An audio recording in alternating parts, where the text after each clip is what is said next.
Popcorn. P-oppi on cornia. Vai miten se meni? Tein tässä popcornia ja moni ei tiedäkään semmoista hyvää kikkaa. Miksi se aukeaa aina toisesta päästä? Siinä teille pulma. Olisiko se siinä, että se vapauttaa sitä kaasua sieltä, mutta totuus onkin se, että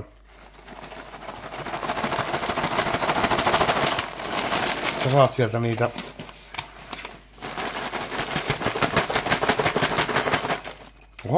paahtomattomia jyviä pois. You understand me. Ja sieltä nyt ei hirveästi tullut, mutta näin kun ne ravistelee, niin saa ne pois.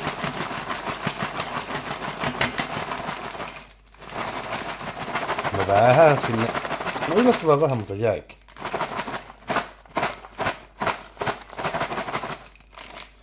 Noin.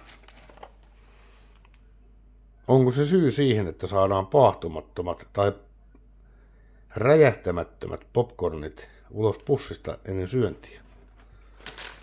Suottaapi jollekin. Sittenhän me emme tarvitse mitään muuta kuin kaapista tämmöisen vihreän kulhon. Ja avaan pussin.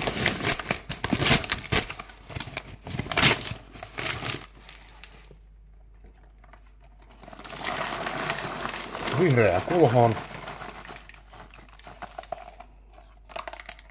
Eikä ole niitä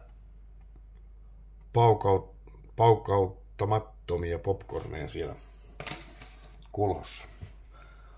Ja sitten ihan pieni hyppysellinen suolaa.